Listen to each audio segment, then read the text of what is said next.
गाव एका वनाने गिरलेलं होतं. गावातली लोक या वनाची पूजा करत असायचे.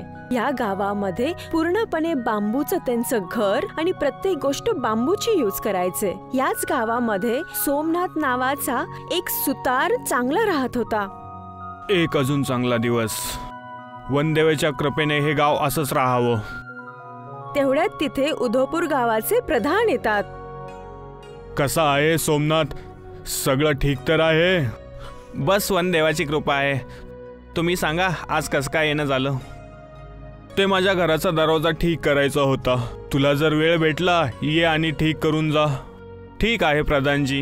गावात आलेल्या नवीन ठेकेदारानं काही कामामुळे बोलवलं आहे. ते काम संपलं की लगेच मी तुमच्या घरी येऊन जातो. ठीक आहे, पण ठेकेदारानं तुला का बोलवलं आहे? माहीत नाही प्रधानजी. आता तर तेच सांगू शकतील. ठेकेदाराचा स्वभाव काही चांगला नाहीये. जरा समजून काम कर त्याच्यासोबत. खूप दिवसापासून गावातील लाल लाकडाची झाडं तोडून विकायला सांगत होते.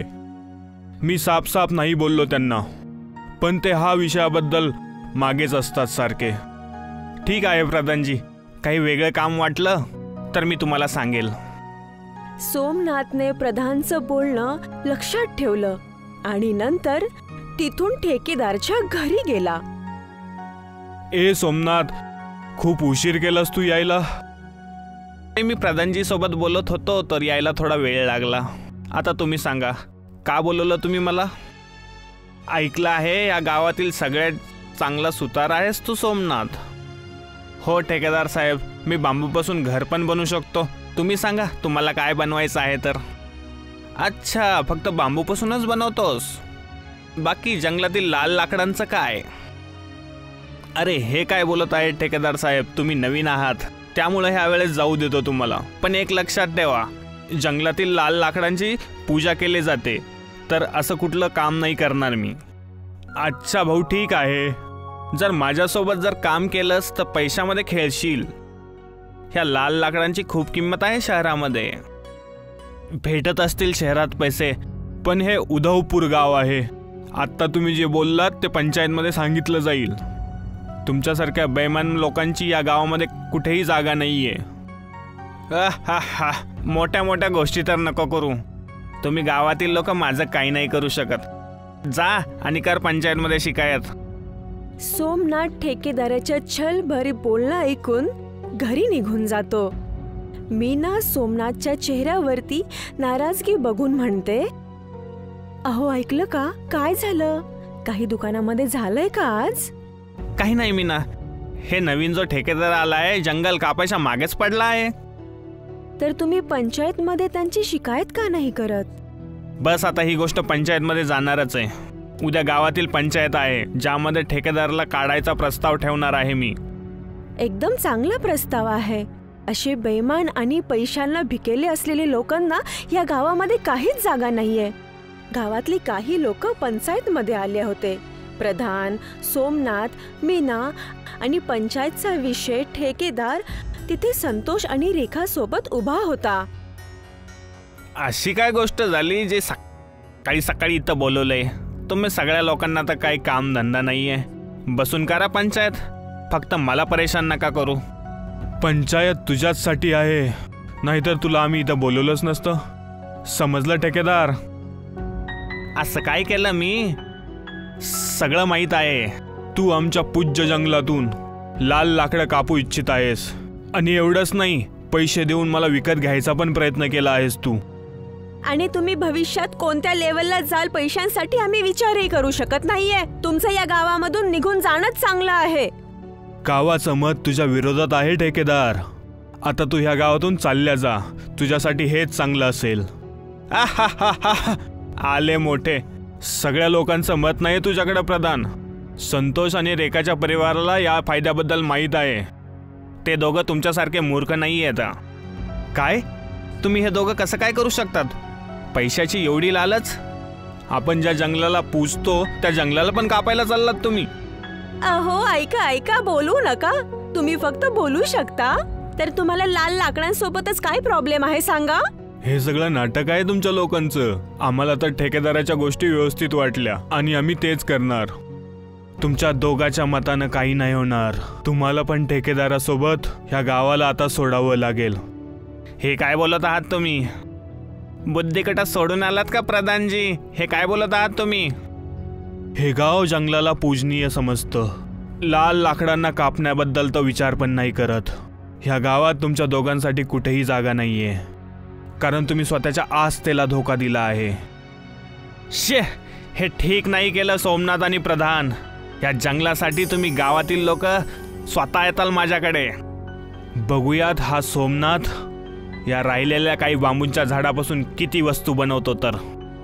हे बोलून ठेकेदार तिथून निघून जातो. हे अशा पद्धतीने बोलून का गेले?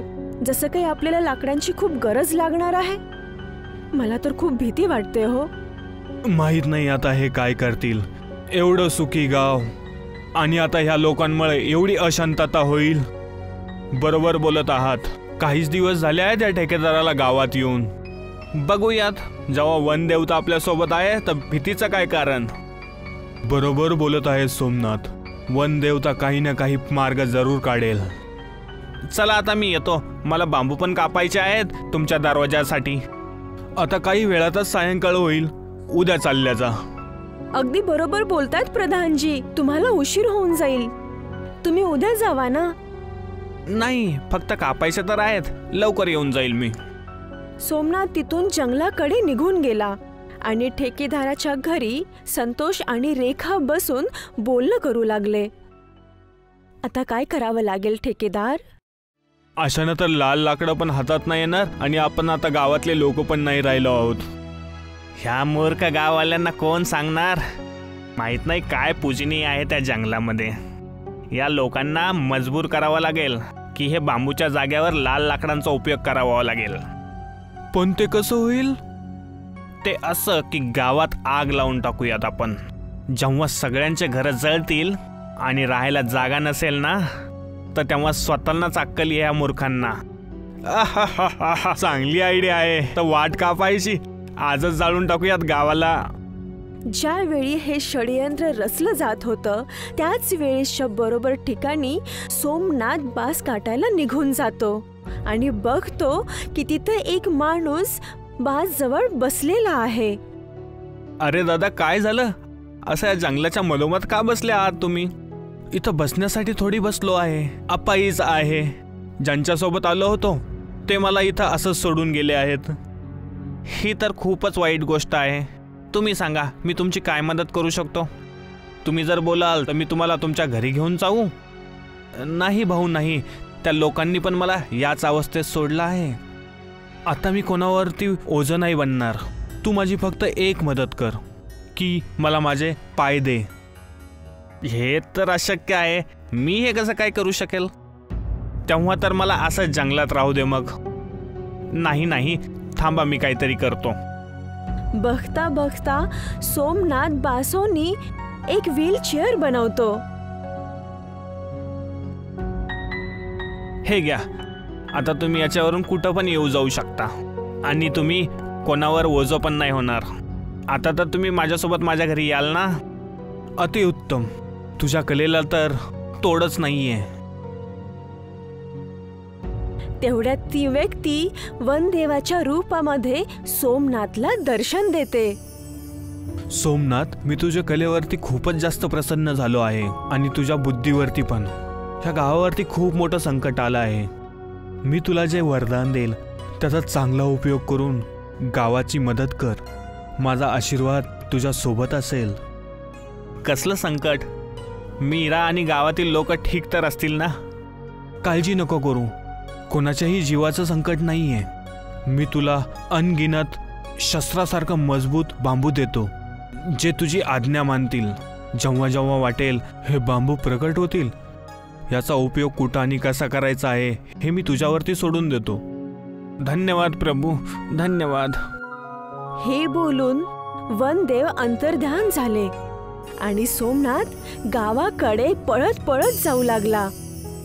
प्रधानजी, हे काय झालं? ही आग कशी काय लागली? हे मला नाही माहीत, पण एवढी मोठी अनोनी मी असताना कसं काय झाली? तुम्ही रडू नका प्रधानजी.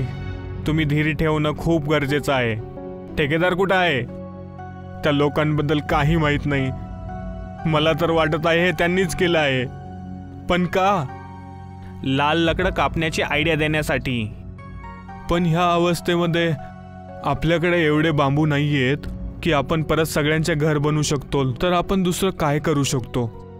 तुमच्या ह्या सगळ्या प्रश्नाचं उत्तर उद्या पंचायतमध्ये भेटेल तुम्हाला.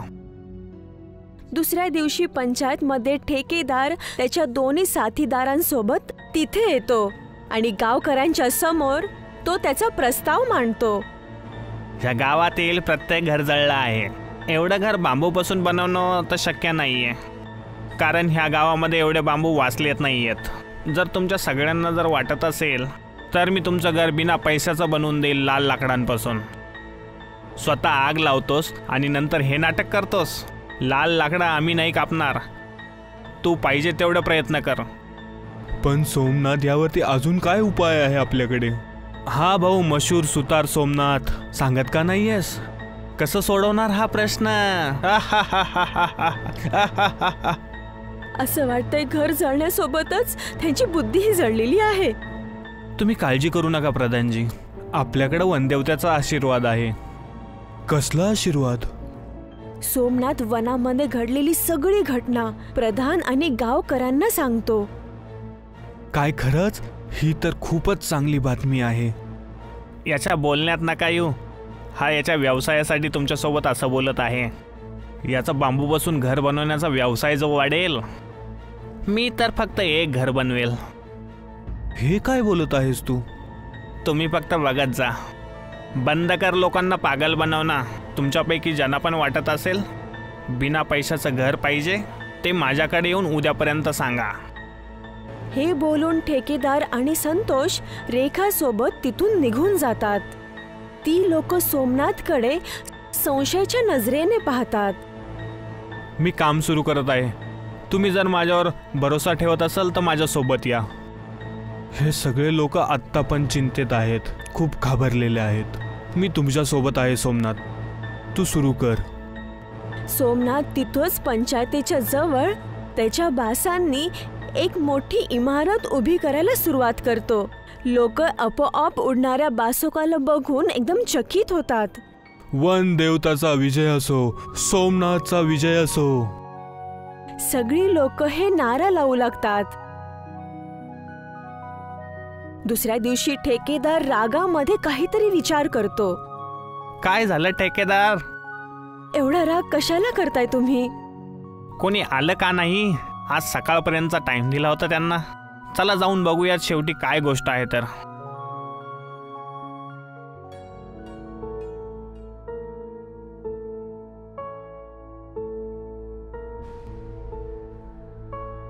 ठेकेदार बासने बनलेल्या एवढ्या मोठ्या इमारतीला पाहून एकदम आश्चर्यचकित होतो. तेवढ्यात सोमनाथ आणि प्रधान तिथे येतात. हे कसं काय होऊ शकतं? एवढी मोठी इमारत एका दिवसामध्ये? हे तर असं वाटत आहे बांबूचा बुर्ज खलिफा बनवला आहे. तूच विश्वास नव्हता ठेवला सोमनाथच्या गोष्टीवरती. आता तर बसला ना विश्वास की वनदेवता आमच्या सोबत आहे. आता बोल ठेकेदार, कसं वाटलं? ह्या बांबूच्या बुर्ज खलिफ्यामध्ये वाटेल तेवढे लोक राहू शकतात. आणि मजबूती ती तर एखाद्या अस्त्रासारखा आहे याची. आता काय होणार ठेकेदारजी? आम्हाला माफ कर सोमनाथ, आम्ही वनदेवताच्या विरोधामध्ये जाऊन खूप मोठी चुकी केली आहे. आम्हाला माफ कर आणि आम्हाला ह्या गावात परत येऊ दे. हे तुम्ही काय बोलत आहात? अगदी खरं बोलतायत हे. तुमच्या बोलण्यामध्ये येऊन आम्ही आमच्या आस्थेला धोका दिलेला आहे. वेळ झाली पण समजलं तुम्हाला. ठीक आहे, ह्या गावात तुम्हाला परत राहू दिलं जाईल आणि सजेबद्दल नंतर बोलूयात. हे ठीक नाहीये. तर याचं का काही करत नाही ठेकेदार? नक्कीच करेल, पण आत्तासाठी मी चाललोय. पण मी वापस येईल तेव्हा तुम्ही बघा सगळे. जा जा, वाट पाहतोय तुमची. ठेकेदार तिथून निघून जातो. सोमनाथ त्यावेळेस लाकडांना प्रकट करतो आणि त्यांना काहीतरी सांगतो. आता फक्त यांची यायची वाट पाहत आहे प्रधानजी. जाळून टाक्याला. तुम्ही बोललात आणि आम्ही जाळून टाकलं. जसं गुंडे आणि ठेकेदार बासच्या बुर्ज खलिफाला आग लावण्याचा प्रयत्न करतात, 10 दंडे येऊन त्यांना मारू लागतात. वाचवा वाचवा वाचवा वाचवा वाचवा. आणि सोमनाथ आणि प्रधानजी इमारतच्या बाहेर येतात. बरोबर बोललं आहे कोणी. वाईट लोकांना गोष्टी चांगल्या प्रकारे समजत नाहीत. पळा इथून तुम्ही, चालल्या जा इथून. ह्या गावाच्या जवळपास पण नका दिसू. ठेकेदार तिथून घाबरून पळून जातात आणि वनदेवताच्या कृपेने उदयपूर गाव पुन्हा एकदा शान आणि सुखी आयुष्य जगू लागतो.